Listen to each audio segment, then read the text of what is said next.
Rachel, a determined and strong-willed woman, found herself unable to suppress a surge of fury when she spotted a red "Make America Great Again" cap perched on the head of an elderly man at a bustling cafe. The mere sight of the iconic cap stirred an overwhelming storm of emotions within her. In a moment of unrestrained anger, Rachel acted impulsively, a single action that not only altered the course of her life, but left everyone around her utterly stunned. However, what truly turned this story into an unforgettable twist was the revelation of the elderly man's identity, a truth so profound that Rachel could never have anticipated it. What exactly happened in the moments that followed? How did this shocking discovery unfold? Stay tuned to uncover the full story of this incredible emotional journey. And don't forget to subscribe to our channel for more moving and powerful tales that will touch your heart. Rachel, 38, a self-proclaimed queen of righteousness, lived in a world that operated entirely on her terms. That Monday morning, as usual, she drove her oversized SUV into the cafe parking lot, maneuvering it like she had just conquered new territory. With a soy latte in hand, she stepped onto the cafe patio, her gaze scanning the surroundings. Then she stopped abruptly, her eyes locking onto an older man seated calmly at a table. The man, appearing to be in his 60s, was leisurely sipping his coffee, a newspaper folded loosely in his hands. But it wasn't the man himself that caught Rachel's attention. It was the bright red cap on his head, boldly emblazoned with the words, "Make America Great Again." To Rachel, the cap was like a red flag waved in front of a bull. Everything she believed to be wrong with the world seemed encapsulated in that hat. And Rachel was not one to stay silent in the face of something she found distasteful. The sharp click of her high heels on the patio floor was like a countdown to an impending explosion. She stopped directly in front of the man, spinning around to face him, her eyes blazing with indignation. "You really have the nerve to wear that here?" she demanded, her voice icy and loud enough to draw the attention of nearby patrons. The man slowly folded his newspaper, looking up at her with a surprised expression. "Excuse me, do we know each other?" he asked, his tone calm yet firm.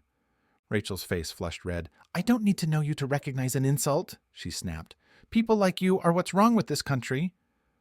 The man, his name was Henry, raised an eyebrow. "It's just a hat, ma'am," he replied evenly. "Perhaps you should think twice before judging someone so harshly." His response was like a match to Rachel's already smoldering temper. "Just a hat? Do you even know what it represents? People like you make me sick," she shouted, pointing an accusatory finger at him.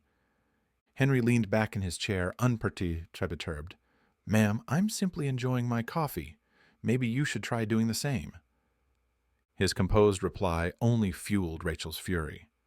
"Oh, ignoring me now, huh? That's exactly what people like you always do," she spat, her arms flailing to emphasize her words. By now, the surrounding patrons could no longer pretend not to notice. Some began recording the scene on their phones, while others whispered among themselves. One voice murmured, "Maybe she should calm down." But Rachel spun around, her voice cutting through the murmurs like a knife. "I don't care what you all think. I'm standing up for what's right," she declared, her tone defiant and unwavering. Henry let out a weary sigh, clearly uninterested in escalating the situation further. He unfolded his newspaper, turning back to it. The gesture, meant to end the confrontation, only enraged Rachel further. "Oh, now you're ignoring me again. Typical," she sneered, her voice dripping with sarcasm. The cafe patio seemed to hold its collective breath. Time appeared to stand still, leaving Rachel at the center of it all, her anger boiling over. Then, as if struck by a sudden idea, she reached into her oversized bag and pulled out a bright orange canister of pepper spray. She stepped closer, raising the canister, her hand trembling with rage. "For everyone you've ever oppressed!" she screamed, her voice echoing across the patio. Before anyone could react, she pressed the nozzle. A sharp, stinging mist shot out, hitting Henry squarely in the face. He cried out in pain, staggering backward as his coffee cup fell to the ground. His hands flew to his eyes, but it was no use. "What is this?" Henry gasped, sinking to one knee as tears streamed uncontrollably down his reddened face. The patio erupted into chaos. Some patrons rushed to Henry's aid. Others pulled out their phones to record the scene. Voices overlapped in a cacophony of gasps, whispers, and frantic calls for help.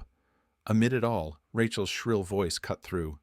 "You all saw it!" she shouted, spinning around to address the onlookers like a righteous crusader. "He provoked me. I had no choice." A barista hurried out with a bottle of water, kneeling beside Henry as he struggled to breathe through the burning pain. His face was crimson, tears streaming as he gasped for air. The crowd watched in stunned silence, the once busy cafe now consumed by the fallout of Rachel's actions, and there she stood at the center of it all. A self-appointed champion of justice, unaware of the lesson she was about to learn. "I think you've lost your mind," a voice called out from the crowd.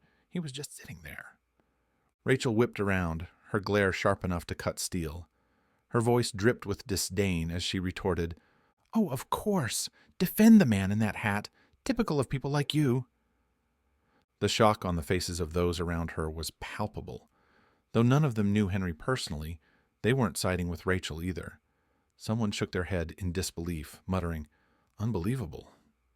In the corner, a patron discreetly dialed emergency services, while Rachel, still full of self-righteous indignation, confidently pulled out her phone and dialed the police. "Hello, police," she barked, her tone as sharp as a blade. "I need officers here immediately. There's a dangerous individual harassing me at the cafe on Main Street." The crowd collectively sighed.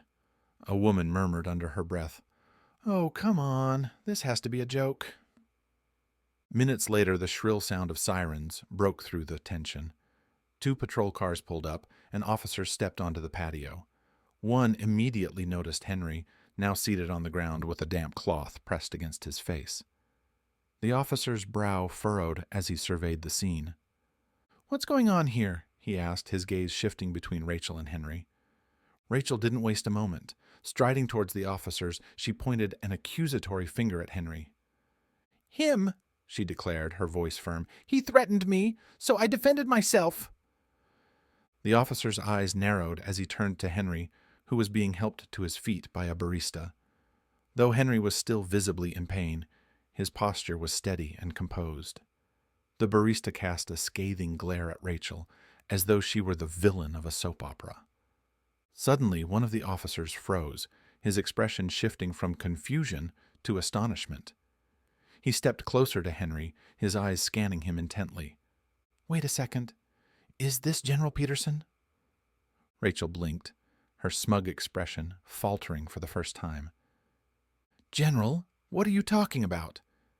Ignoring her question, the officer turned to Henry. "Sir, I didn't recognize you at first. Are you all right?" Henry, still holding the cloth to his face, gave a slight nod. "I'll be fine," he said, his voice raspy but calm. "But this woman assaulted me without provocation." Rachel's jaw dropped. She struggled to find her words. "Assault? No, that's not what happened. I didn't know he was—" Her voice trailed off, her earlier confidence completely shattered. Henry's piercing gaze silenced her. "You didn't know, and that somehow justifies your actions?" he asked, his tone composed, but each word hitting like a hammer. "Tell me, do you attack everyone wearing something you don't like, or am I just a special case?" Rachel stumbled back, her bravado evaporating, like morning dew under a harsh sun. I thought," she stammered. "You thought nothing," Henry interrupted, his voice as sharp as a razor. "You acted out of ignorance, and now you're scrambling for excuses. Life doesn't work that way."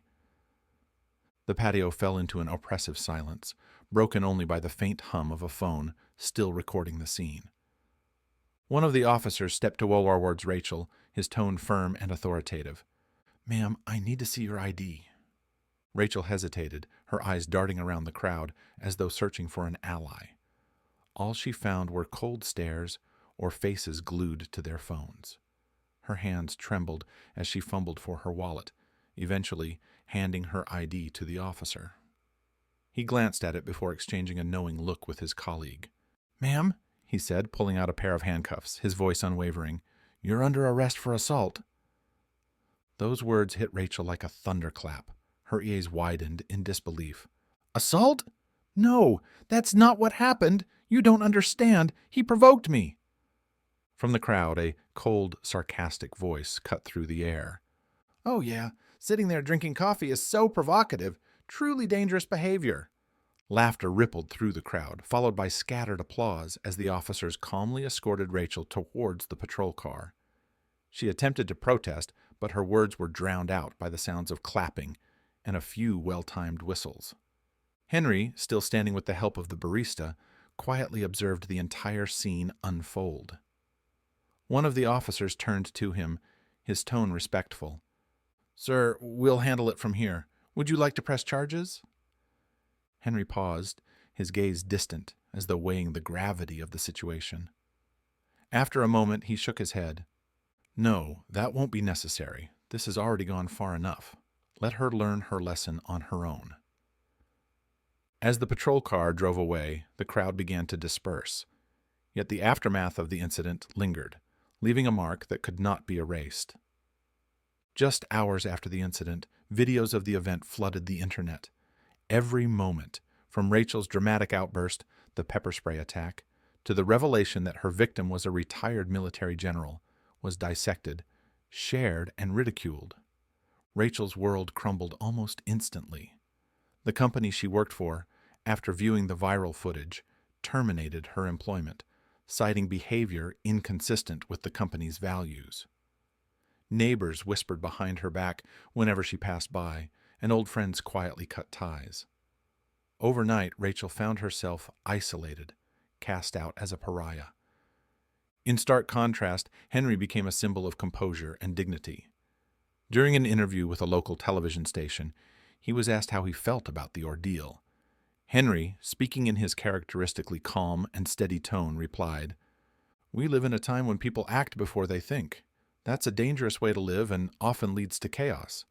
If there's a lesson to be learned from this, I hope it's a reminder for people to pause and reflect before they act." His words quickly became a rallying cry, widely shared alongside videos of the incident.